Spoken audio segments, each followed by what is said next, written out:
Coordinates in स्पेसको यो 4th भिडियोमा चाहिँ हामी problems related with the application of cross product हेर्दैछौँ र त्यसको हाम्रो फर्स्ट टपिक छ एरिया अफ ट्रायंगल। र म क्वेसनमा इन्टर गर्नुभन्दा अगाडि थोरै हामी क्रस प्रोडक्टलाई अलिकति रिभाइज गरौँ, यसको थ्योरीहरू हेरौँ। जस्तै हामीसँग कुनै लेट्स से यहाँ कुनै एउटा भेक्टर छ ए भेक्टर, यहाँ बी भेक्टर छ, यो बिचको एंगल थीटा छ भने ए क्रस बी भनेको हाम्रो ए भेक्टर को मड इन्टु बी भेक्टर को मड इन्टु साइन थीटा अनि एन क्याप हुन्छ। यो हाम्रो क्रस प्रोडक्ट को डेफिनेसन भयो। अब यहाँबाट जुन यो ए क्रस बी आउँछ नि, यहाँ एकदम इम्पोर्टेन्ट पोइन्ट हो यो। A cross B is perpendicular to both A vector and B vector. A cross बीले त भेक्टर दिन्छ, किनभने एन क्याप भनिसकेपछि यो युनिट भेक्टर भनेपछि यो ओभरअल त भेक्टर हुने भयो, यसले म्याग्निट्युड दिने भयो, एन भेक्टरले डाइरेक्सन दिने भयो, एन क्यापले डाइरेक्सन दिने हो। र A vector dot B A vector cross B vector यो चाहिँ ए भेक्टरसँग नि परपेन्डिकुलर हुन्छ र बी भेक्टरसँग नि परपेन्डिकुलर हुन्छ। अब यहाँनिर जस्तै योलाई मैले ओ माने, यसलाई मैले ए माने, यसलाई मैले बी माने र मैले यसरी यहाँ जोइन गरेँ, यहाँ यसरी मैले परपेन्डिकुलर ड्रप दिएँ। अब यो ओए र यसलाई एक्स माने, ओए एक्स ट्रायंगलमा मैले साइन थीटा लिए भने साइन थीटा इजिकल्स टू यो परपेन्डिकुलरलाई मैले हाइट एच माने, sine theta equals H divided by ओए को लेन्थ। ओए को लेन्थ भनेको ए भेक्टर को मड हो नि, ओए भनेको ए भेक्टर भइसकेपछि भनेको ए भेक्टर को मड भनेपछि एच बराबर के हुने रहेछ, मड ए साइन थीटा। अब यो ट्रायंगल जुन छ ओएबी, यसको एरिया भनेको त के हुन्छ, एरिया भनेको त हाम्रो फर्मुला हुन्छ ट्रायंगलको एरियाको हाफ बेस इन्टु हाइट हुन्छ। और हाफ बेस भनेको त यो लेन्थ हो, यो लेन्थ हो, यो लेन्थ भनेको बी भेक्टरको मड, बी भेक्टरको मड इन्टु एच भनेको मड ए साइन थीटा। यो भनेको mod A mod B sine theta divided by 2 area. अब mod A mod B sine theta, mod A mod B sine theta यो भनेको त ए क्रस बी को हाम्रो म्याग्निट्युड हो नि, भनेपछि यसलाई मैले यसरी लेख्न मिल्ने भयो, ए क्रस बी भेक्टरको म्याग्निट्युड हाफ। भनेपछि हामीलाई कुनै पनि एरिया अफ ट्रायंगल निकाल्नु छ जसको एडजासेन्ट साइड चाहिँ ए भेक्टर र बी भेक्टर, कुनै दुईटा भेक्टर छ, त्यो दुईटा भेक्टर ट्रायंगलको एडजासेन्ट साइड छ भने त्यो ट्रायंगलको एरिया निकाल्नु छ भने हामी के गर्न सक्छौँ, क्रस प्रोडक्ट लिने, त्यसको म्याग्निट्युडलाई 2 ले डिभाइड गर्ने। अब लेट्स से कुनै पी भेक्टर छ अरे, यो भनेको a1 i cap plus b1 j cap plus c1 k cap र क्यू भेक्टर छ अरे, a2 i cap plus b2 j cap plus c2 k cap. अब यसलाई क्रस गर्नु छ p क्रस q। अब यसलाई हामी डिटर्मिनेन्टमा लेख्न सक्छौँ i j k, फर्स्ट भेक्टरको कम्पोनेन्ट यसरी हाल्ने, a1 b1 c1 a2 b2 c2। अब यो क्रस प्रोडक्ट कसरी गरिन्छ भन्दा आई क्याप सुरुमा लेख्ने इन्टु यो पार्टको डिटर्मिनेन्ट लिने, b1 c2 minus b2 c1, b1 c2 minus b2 c1, त्यसपछि माइनस j क्याप, त्यसपछि यो पार्ट र यो पार्टको डिटर्मिनेन्ट लिने, a1 c2 minus a2 c1, a1 c2 minus a2 c1 plus त्यसपछि k क्याप र यो पार्टको डिटर्मिनेन्ट लिने, a1 b2 minus a2 b1, a1 b2 minus a2 b1।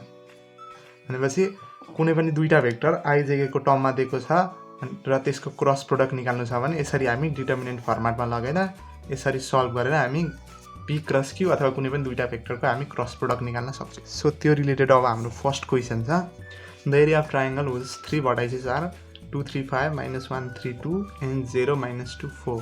भनेपछि हामीलाई 3वटा भर्टाइसेस दिएको छ र हामीलाई एरिया अफ ट्रायंगल निकाल्नु छ। सुरुमा हामी यसको फिगर बनाऊँ।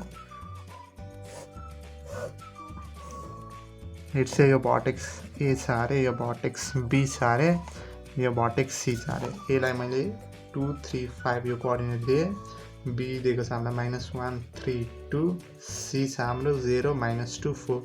भनेपछि अब हामी एरिया अफ ट्रायंगल निकाल्न के गर्छौँ, हामीले पढेको थ्योरी अनुसार एरिया अफ ट्रायंगल निकाल्न जुन ट्रायंगलको एरिया निकाल्दैछौँ त्यसको एडजासेन्ट साइड्सको एडजासेन्ट साइडको भेक्टर निकाल्छौँ। यो ट्रायङ्गलको एरिया निकाल्न ए भेक्टर बी भेक्टर र त्यसको क्रस प्रोडक्ट गरेर त्यसको म्याग्निट्युडको हाफ गर्नु पर्यो नि, किनभने एरिया अफ ट्रायङ्गल के थियो ए क्रस ए र बी भनेको त यो ट्रायङ्गलको एडजासेन्ट साइड्सको भेक्टर हो, यो ए यो बी र त्यसको म्याग्निट्युडको हाफ गर्नु छ। मैले यो पुरै डेरिभेसन पनि देखाएको थिएँ।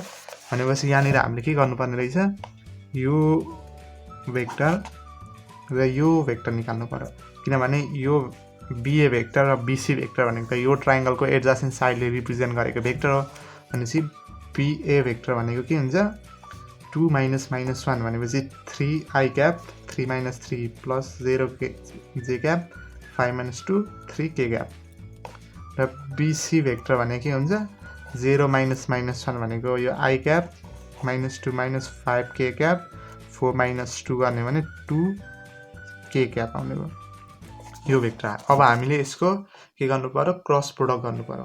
BA vector cross B C vector, त्यसको क्रस प्रोडक्ट गर्ने, क्रस प्रोडक्टलाई डिटर्मिनेन्ट फर्ममा हामी कसरी लेख्न सक्छौँ, IJK सुरुमा यसको कम्पोनेन्ट 3 0 3 1 - 5 2। अब क्रस प्रोडक्ट गर्ने हो भने 0 × 2 0 -5 3 जा 15 -15 छ अनि प्लस 15 i क्याप हुने भयो माइनस जे क्याप 3 2 जा 6 3 1 जा 3 3 2 जा 6 -3 भनेको 3 प्लस के क्याप गर्ने भने 3 × -5 -15 -1 0 जा 0 चाहिँ -15 भनेपछि हाम्रो भेक्टर के आउने रहेछ 15i cap -3 J cap -15 K cap. तर हाम्रो एरिया अफ ट्रायङ्गल के हुन्छ, एरिया अफ ट्रायङ्गल भनेको त यसको म्याग्निट्युडको half BA vector cross BC भेक्टरको म्याग्निट्युडको हाफ यसको म्याग्निट्युड भनेको के हुन्छ आई कम्पोनेन्टको स्क्वायर जे कम्पोनेन्टको स्क्वायर र के कम्पोनेन्टको square 15 square plus 3 square plus 15 square calculate गर्ने 15 square plus 15 square 15 square plus 3 square square root of 459 square root of 459 divided by 2 square units. भनेपछि हाम्रो अप्सन कुन हुने रहेछ त 250/2 भएन, यो 124 315 259 यो अप्सन 459/2 चाहिँ होला। भनेपछि हाम्रो अप्सन 3 हुने रहेछ, राइट।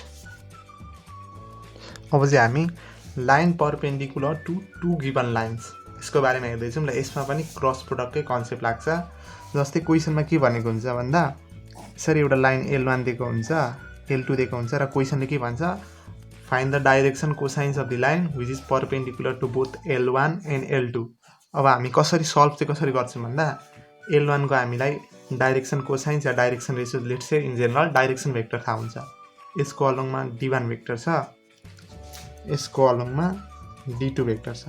अब मैले अघि एक्सप्लेन गरेको थिएँ A क्रस B गऱ्यौँ भने के हुन्छ A cross B is perpendicular to both A vector and B vector. जुन भेक्टरको क्रस गरिरहेको छौँ त्यो क्रस प्रोडक्टबाट आएको भेक्टर चाहिँ A भेक्टर B भेक्टर दुईटैसँग परपेन्डिकुलर हुन्छ। भनेपछि मैले D1 भेक्टर र D2 भेक्टरको क्रस गरेँ भने D1 क्रस D2बाट जुन आउने नयाँ भेक्टर छ is perpendicular to both D1 vector and D2 vector.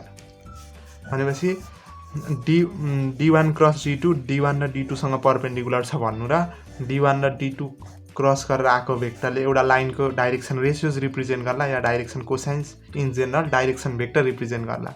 त्यो डाइरेक्सन भेक्टर रिप्रेजेन्ट गर्ने लाइन चाहिँ L1 र L2सँग नि परपेन्डिकुलर हुन्छ नि, किनभने D1 र D2सँग परपेन्डिकुलर हुने vector will be obviously perpendicular to L1 and L2। So हामी यही कन्सेप्ट अब लगाउँछौँ। जस्तै एउटा क्वेसन हेरौँ हामी सुरुमा। अब क्वेसन छ the direction cosines of the line which is perpendicular to the line whose direction cosines are proportional to this and this. भनेपछि क्वेसनले बेसिकली के भनिरहेको छ भन्दा एउटा लाइन L1 छ अर्को लाइन L2 छ, यो इन्टरसेक्टिङ नन इन्टरसेक्टिङ जे नै हुनसक्छ, मैले जस्ट रिप्रेजेन्ट गर्न देखाएँ। अब के भनेको छ यो लाइनको direction cosines are proportional to भन्नुको मतलब हामीलाई डाइरेक्सन रेसियोज दिएको छ।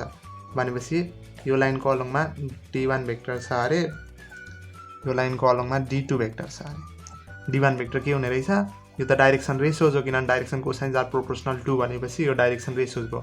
अब D1 भेक्टर भनेपछि यसको पछाडि आई चाहिँ के लगाउने भने I cap minus J cap plus 2 K cap. यो D1 भेक्टर यो D2 भेक्टर यो भनेको 2i cap plus j cap minus k cap हुने भयो। अब मैले d1 र d2 को क्रस प्रोडक्ट गरेँ भने जुन भेक्टर आउँछ it will be perpendicular to d1 and d2 दुईटैसँग परपेन्डिकुलर हुन्छ र त्यो भेक्टरले चाहिँ हाम्रो जुन लाइन आउँछ L1 र L2 सँग परपेन्डिकुलर त्यो लाइनको हामीलाई डाइरेक्सन भेक्टर दिन्छ। भनेपछि सुरुमा हामी के गर्छौँ d1 क्रस d2 गर्छौँ d1 क्रस d2 भेक्टर यो भनेको ijk 1 minus 1 2 2 1 minus 1 d1 d2 cross product गर्ने हो भने के हुन्छ -1 minus 2 minus j cap -1 minus 4 plus k cap 1 plus 2 यो भनेको -i cap plus 5j cap 2 plus 1 3 k cap. अब यो d1 क्रस d2 गरेर आएको जुन यो भेक्टर छ यो भेक्टरले के रिप्रेजेन्ट गर्ने हो भन्दा L1 र L2 सँग परपेन्डिकुलर जुन लाइन छ त्यो लाइनको डाइरेक्सन भेक्टर हुने हो नि। अब यसलाई अब हामी के गर्न सक्छौँ भन्दा अब यसको हामीले के गर्नु पर्यो डाइरेक्सन कोसाइन निकाल्छ भनेपछि यसलाई हामीले युनिट भेक्टरमा चेन्ज गर्नु पर्यो। युनिट भेक्टर जस्तै यो त हाम्रो डाइरेक्सन रेसियोज हुने हो नि a = -1 b = 5 c = 3 हुने हो। अब हामी यसको म्याग्निट्युड निकाल्छौँ √1 + 25 + 9 35 हुने हो। भनेपछि डाइरेक्सन कोसाइन्स के हुने भयो -1/√35 5/√35 र 3/√35 हुने भयो हाम्रो यो लाइनको डाइरेक्सन कोसाइन्स। अब हामीले डाइरेक्सन कोसाइन्स के निकाल्यौँ dc भनेको -1/√35 5/√35 3/√35। अब जस्तै एक दुईवटा कुरा यहाँनिर हामी बुझौँ। जस्तै हामीसँग एउटा लाइन छ यस्तो यो हाम्रो ओरिजिन जस्तै यसलाई ओरिजिन मानौँ। अब यो साइड कलममा त एउटा भेक्टर हुन्छ यो साइड कलममा अर्को भेक्टर हुन्छ। अब यो साइड कलममा d1 भेक्टर छ भने यो साइडमा एउटा डाइरेक्सन कोसाइन हुन्छ यो साइडमा अर्को डाइरेक्सन कोसाइन हुन्छ नि र d1 र d2 को रिलेसन के हुन्छ d1 भेक्टर भनेको -d2 भेक्टर हुन्छ नि किनभने यो बिचको एंगल त यो त 180 डिग्री छ यो स्ट्रेट लाइन भइसकेपछि त 180 डिग्री हुन्छ। भनेपछि एउटा डाइरेक्सन कोसाइन जुन छ त्यो डाइरेक्सन कोसाइनमा मैले माइनसले मल्टिप्लाई गरेँ भने अर्को डाइरेक्सन कोसाइन आउँछ। अनि मैले प्रिभियस भिडियोजमा पनि एक्सप्लेन गरिसकेको थिएँ एउटा स्ट्रेट लाइनलाई दुईटा डाइरेक्सन कोसाइन अथवा दुईटा डाइरेक्सन भेक्टरबाट हामीले रिप्रेजेन्ट गर्न मिल्छ। भनेपछि यो लाइनलाई आइदर d1 ले पनि रिप्रेजेन्ट गर्छ d2 ले पनि रिप्रेजेन्ट गर्छ। अब यही क्वेसनमा अप्सनमा यो नभएर अर्को अप्सन पनि दिन सकेको हुन्छ क्या। जस्तै यही डाइरेक्सन भेक्टरलाई मैले माइनसले मल्टिप्लाई गरेँ भने के हुन्छ 1/√35 -5/√35 र -3/√35 किनभने लेट्स से यो भनेको यो d1 थियो अरे अब माइनसले मल्टिप्लाई गर्दा यो d2 आउँछ नि तर d1 र d2 ले रिप्रेजेन्ट गर्ने त एउटा सिंगल लाइन हो एउटै लाइन हो। त्यही भएर क्वेसनमा यदि यो दिएको छ भने पनि राइट हुन्छ यो दिएको छ भने नि राइट हुन्छ। र अब जस्तै यही क्वेसनमा अलिकति क्याल्कुलेसन कहिलेकाहीँ लेन्दी हुनसक्छ यहाँनिर भेक्टरमा कहिलेकाहीँ लेन्दी हुनसक्छ। जस्तै हामीले d1 क्रस d2 गरेर लेट्स से हामीले निकालेको भेक्टर छ let's say 2i cap plus 4j cap plus 6k cap यो भेक्टर निकालेँ मैले। अब जस्तै यहाँनिरबाट हामीले कमन तान्न मिल्छ नि 2 कमन तान्यो भने के हुन्छ i प्लस यो भनेको हाम्रो 2j प्लस 3k। अब हामी जुन डाइरेक्सन कोसाइन्स निकाल्ने बेलामा हामी जुन म्याग्निट्युड लिन्छौँ नि म्याग्निट्युड लिने केसमा यो जुन 2 वाला छ यो भ्यालुलाई हामीले नेग्लेक्ट गर्न मिल्छ।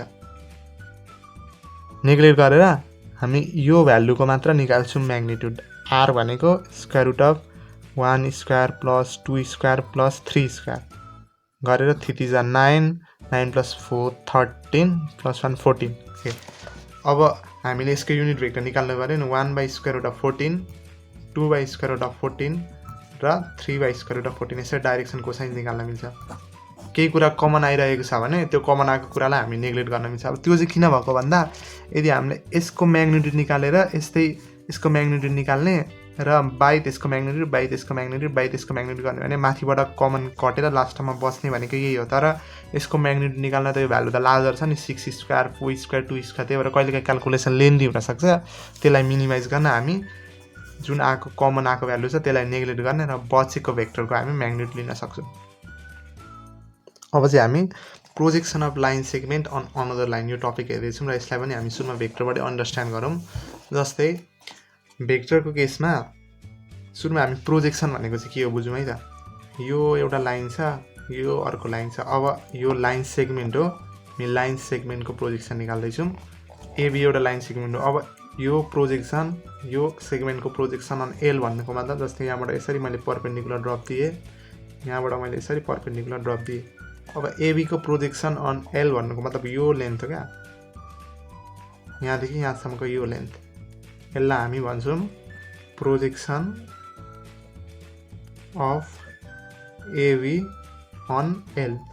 अब एक्ज्याक्टली यो के हो भन्दा जस्तै यो एबीको माथिबाट मैले यसरी लाइट दिएँ भने मैले यो लेन्थको स्याडो एललाई ग्राउन्ड कन्सिडर गर्ने भने एबीको स्याडो मुनि भन्छ नि, ठ्याक्कै यही स्याडो भन्छ हो, यसलाई हामी प्रोजेक्सन भन्छौँ। अब भेक्टरको केसमा हामी कसरी प्रोजेक्सन निकाल्थ्यौँ, जस्तै यो ए भेक्टर भयो, यो बी भेक्टर हो, यो ओ भयो। अब ए भेक्टरको प्रोजेक्सन अन बी भेक्टर भन्नुको मतलब त यो लेन्थ हो नि, projection of A vector on B vector, projection of A vector on B vector. यो गर्नु पर्यो भने हामी के गर्थ्यौँ, दुईवटा भेक्टरको सुरुमा डट प्रोडक्ट गर्छौँ, डट प्रोडक्ट डिभाइडेड बाई जुन भेक्टरमा प्रोजेक्सन निकाल्ने त्यसको म्याग्निट्युडले डिभाइड गर्छौँ। हामी कुन भेक्टरमा प्रोजेक्सन निकाल्दैछौँ, बी भेक्टर भनेपछि त्यसको म्याग्निट्युडले डिभाइड गर्छौँ हो भनेपछि हामी प्रोजेक्सन निकाल्न के गर्ने रहेछौँ, माथि डट प्रोडक्ट डिभाइडेड बाई जुन भेक्टरमा प्रोजेक्सन निकाल्ने त्यो भेक्टरको म्याग्निट्युडले डिभाइड गर्छौँ। ओके, अब हामी यही कन्सेप्ट युज गरेर 3 डाइमेन्सनमा कसरी प्रोजेक्सन निकाल्ने त्यो हेर्दैछौँ। जस्तै हामीसँग एउटा लाइन L1 छ, अर्को लाइन सेगमेन्ट छ यहाँनिर हामीलाई एबी, ए को कोअर्डिनेट छ x1 y1 z1, बी को कोअर्डिनेट छ x2 y2 z2 र लेट्स से L1 को डाइरेक्सन कोसाइन्स, यसको डाइरेक्सन कोसाइन्स हामीलाई दिएको छ lmn भनेपछि L1 को अलङमा लेट्स से मैले डी भेक्टर माने अरे भनेपछि डी भेक्टर के हुने रहेछ, डाइरेक्सन कोसाइन्सको पछाडि आइजेके लाउनु पर्यो, li cap plus nj cap plus nk cap. र एबी भेक्टर के हुने रहेछ, एबी भेक्टर भनेको x2 minus x1 i cap plus y2 minus y1 j cap plus z2 minus z1 k cap. अब हामीलाई के गर्नु छ, एबीको प्रोजेक्सन यो L1 लाइनमा निकाल्नु छ भनेको मतलब यसरी यो लेन्थ निकाल्नु छ नि, प्रोजेक्सन भनेको त यही हो भनेपछि projection of AB on L1 के गर्छौँ हामी, दुईवटा भेक्टर। अब यसलाई भेक्टर कन्सिडर गर्ने, यो एबी भेक्टर भयो, यो डी भेक्टर भनेपछि अब हामीलाई यसलाई भेक्टरको रूपमा ट्रान्सफर्म गर्ने हो भने एबी भेक्टरको प्रोजेक्सन हामीलाई केमा निकाल्नु छ, डी भेक्टरमा निकाल्नु छ। अब त्यसको लागि के गर्ने, दुईवटा भेक्टरको डट प्रोडक्ट गर्ने सुरुमा, A B vector dot D vector divided by कुन भेक्टरमा प्रोजेक्सन निकाल्दैछौँ हामी, डी भेक्टर भनेपछि डी भेक्टरको म्याग्निट्युडले डिभाइड गर्ने, A B vector dot D vector भनेपछि यो गर्ने भने के आउँछ, L x2 minus x1 plus M y2 minus y1 plus N z2 minus z1। अब डी भेक्टर हामीले त डाइरेक्सन कोसाइन्सको पछाडि आइजे के लगाएको छौँ भनेपछि यो डी भेक्टर के हुन्छ, युनिट भेक्टर हुने भयो, त्यही भएर यसको म्याग्निट्युड 1 हुन्छ भनेपछि मुनि 1 भइसकेपछि लास्टमा यही बच्छ। यहाँबाट हामीले के बुझ्यौँ भन्दा कुनै लाइनको हामीलाई डाइरेक्सन कोसाइन्स एलएमएन दिएको छ र लाइन सेगमेन्टको कोअर्डिनेट यसरी दिएको छ भने हामी प्रोजेक्सन कसरी निकाल्छौँ, L x2 minus x1 M y2 minus y1 N z2 minus z1। यसरी डाइरेक्ट फर्मुला लगाउने पनि भयो, अथवा हामीलाई भेक्टरको कन्सेप्ट छ भने यसरी पनि भेक्टरमा ट्रान्सफर्म गरेर पनि गर्न मिल्यो।